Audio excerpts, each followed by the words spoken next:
What's up, y'all? My name is Kelly English. I'm a recovering addict of 38 years of addiction.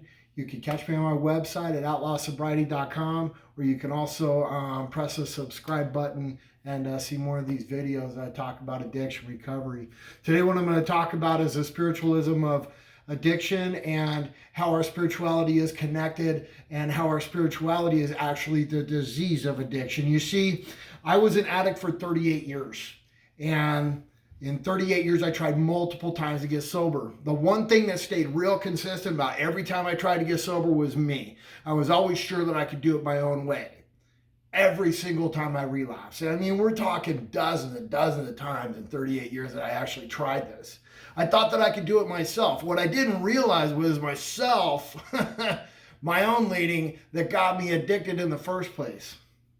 But when I talk about addiction being a spiritual disease, what I mean by that is that my alcohol that I took, the heroin that I would smoke, the meth that I would do, whatever I was doing and whatever I'm addicted to is only really a side effect of me. It's not the actual problem. It's not going to do any good for me to tell anybody that I'm trying to help that you're a drug addict. We already know that. But it's going to help and it's going to bring along a more productive recovery if we find out why we're addicts. And this spiritual problem that I'm talking about is the whole trigger mechanism that causes us to be addicted and not be able to stop doing drugs or not be able to stop drinking or not be able to stop on whatever addiction we might have, whether it's gambling or, drugs, alcohol, it could be a sex addiction, whatever you have, because our emotions are tied up in it. You see, when I was a teenager, by the time I was 14 years old, I was already exposed to a lot of stuff. I was exposed to domestic violence. I was exposed to street violence. I had run away several times. I was exposed to drug abuse and a lot of other things that had kind of twisted me up inside, giving me this seed of emotion that was really off balance. You see, the addiction that I'm talking about that we suffer from spiritually is just what I said, that off balance seed of emotion, those off balance natural instincts. When you go to Fry's or you go to Best Buy or whatever and you buy a Hewlett Packard, or you buy like one of those really dope ass Apple Mac computers or whatever, you take it home, you plug it in, then you turn it on and you'll see that there's a whole bunch of factory set programs that are inside that computer. And the reason that those factory set programs are there is because that computer will not run correctly without those factory set programs. Well, the same thing is with our seed of emotion. It's a very intricate computer that's inside of us. Our problem is we put our baby hands on that keyboard and start downloading all kinds of viruses to our own natural instincts. And what I mean by that is, like, for instance, with me, I have just like anybody else, I have a natural God-given instinct of self-respect. My problem with that was through time and through abuse and through things that I put myself through, places that I decided to go in my life and things that I did, I developed a huge fear inside of me that I had to be respected. One of the biggest fears that I had was I had a fear of not being feared by somebody else or another group of people. If they didn't fear me as a man or they didn't fear what I could do to them as an individual, then I was lacking something inside. And that was a fear that I developed. You see, what had happened was my natural instinct of self-respect became projected on everybody else, and I started to demand respect everywhere that I went. And that became off balance inside. It turned into pride. I also have, just like everybody else, a natural instinct of self-esteem. Only my self-esteem, I loved myself so much that through time it became off balance and my self-esteem became ego. So that became off balance too. My ability to love, just like a lot of us, gets screwed up in this society that we live in where it's, pornography this or, perversion that, and it's all acceptable and everything's cool. And, for some people, maybe that is cool, whatever. But for other people like myself, it could really screw up our ability to love somebody correctly the way that we're supposed to without perverting the whole relationship. So that became off balance too. I also want to feel good, just like physically good. I want to work out in the gym. I want to feel good. I want to, train in jiu-jitsu. I want to feel good after that. But I also want to feel that pleasure of the drugs that they give me. And that is a gluttony. So that instinct also became off balance. You see, when these instincts become off balance, our emotions get involved. Because my mind is the searchlight for wherever my spirit's going to go. Now, if I wake up in the morning and my initial thought is, who am I going to run up on today? Who am I going to steal from today? Whose motorcycle am I going to jack? Whose car am I going to break into? Whose house am I going to break into? Where am I going to steal money? Who am I going to manipulate in order to get this next high? If my mind is thinking that, then my spirit is going to follow that. So my mind is thinking evil, my mind's thinking deceitful, my mind's thinking sinful, my spirit becomes dark and sinful. And the problem is that when I finally get my hands on what I'm looking for, I finally get my hands on that drug, then all of a sudden my pleasure gets involved in that. The gluttony of my off-balance instinct for that pleasure starts taking over, and then I can't control myself. Then what happens is that pleasure that I have for that drug, or that rush that I get from, being able to manipulate others. That rush that I get, that pleasure that I feel inside becomes a driving emotion that then starts to dictate my mind. So I'm thinking backwards now. I'm allowing my emotions to dictate my thoughts. So then I wake up the next morning, I'm thinking, man, I wanted that high again that I had yesterday, so I need to do this, I need to do that, I need to rob this dude, I need to hurt this person, I need to manipulate this person, I need to get my money somehow so that I could get that high again, and that emotion inside is what's controlling my mind. That's why it's out of control for us. Let me give you an example. I'm sure that there's a lot of you out there that can honestly say that you've been in a situation where you loved somebody so much that you hated yourself for it. You ever been in one of those toxic relationships where you just can't stop loving that person even though it's totally destructive for the both of you, but you just can't give in? Or have you ever had your heart broken to the point to where you just can't get over it, and it goes on for days and weeks and sometimes years, that you feel that pain that you just cannot get over because you can't control that emotion of that love. You can't control that. So when we get our emotions involved, that's what continues to keep us addicted. When I come into recovery, it was recovery that taught me that this is a spiritual condition, because the biggest thing in recovery was finding my higher power. Now, my higher power is the God of the Bible. It doesn't matter who anybody else, who their higher power is. It could be Allah, it could be Buddha, it could be that rock or that tree outside. I don't care. Whatever you're going to put that faith in to take over the will inside of you and give it to that higher power, that's what it's going to take for us to recover. You see, because the biggest component of recovery is spiritualism, turning my will over to the care of my God. Now, why is that? If this wasn't a spiritual condition, a spiritual disease we suffer from, then why is that spirituality with my higher power so important? Because I have to learn and trust that my higher power has a plan for my life that's better than my plan for my life. I have to be able to trust that my higher power is not going to direct my mind into places that are going to take my spirit into dark and sinful places. And I do trust that about my God. And it is real. Sometimes when I help people through recovery and we start talking about spiritualism, we start talking about the higher power, one of the challenges I run into sometimes is that I hear them say, well, I can't get into this whole higher power thing. I can't get into the existence of a God.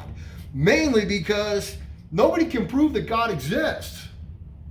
I have to ask you, if you really think that you don't have to give into spirituality as a concept of addiction and recovery because you can't prove that God exists, then I'll ask you this. Do you love your kids? Do you love your mother? Do you love your friends and family? Then prove it. Because by that justification that we can't prove the existence of God, if you can't prove that you love somebody, then nobody has any reason to believe that you actually feel that. Have you ever told somebody you don't know how I feel? You're absolutely right. They don't know how we feel because our feelings are individual to us. My feeling is individual to me. So how do I know that my God is real? Because I feel him the same way that I feel my love for my mother, the same way I feel my love for my wife and my children. That's how I know that my God is real. And that's where it works for me. And that's where our spirituality comes into play in recovery. Because otherwise, my spiritualism is being led by myself. My own off-balance emotions are thoroughly out of control and directing my mind into evil places. And the next thing I know, I end up in jail, or I end up hurting somebody, or I end up regretting something. When you look back at the wake of destruction, at least when I look back at the wake of destruction from my addiction, the people that I hurt the most were the people that loved me the most. And when I come to that reality, that's when I realize that because I'm hurt, I've hurt somebody else. And I'm hurt because somebody else hurt me that was hurt by somebody else. Hurt people, and it affects our spiritualism. So when I come into recovery and I start to focus on my higher power and I come to that realization that his plan for my life is better than my plan for my life, then I start to learn how to live again. I start to return to sanity. Because my God is not going to have me thinking about who I'm going to manipulate, who I'm going to rob, who I'm going to hurt, how I'm going to end up destroying my life. My God doesn't have me thinking that. In fact, in the morning when I get up, before I even open my eyes, my God has me thinking, who can I help today?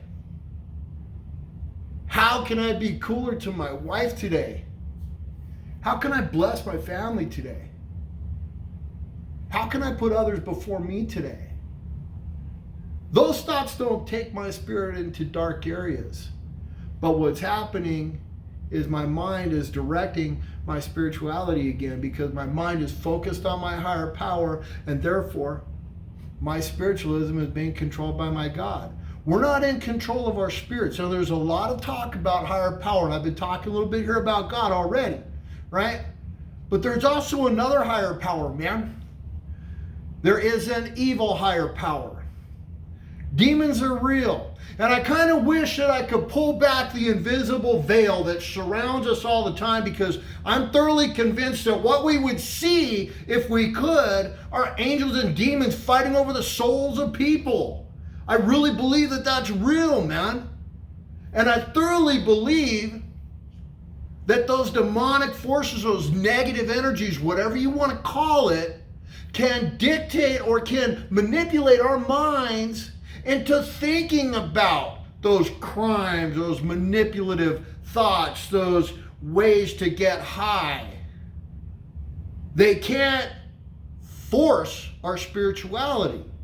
Nobody can force me to love or hate anybody. Nobody can force me to feel frustration. Nobody can force me to feel that inside. I feel that inside because I'm affected. I'm affected inside. That's what controls our spiritualism, is our feelings, how we feel.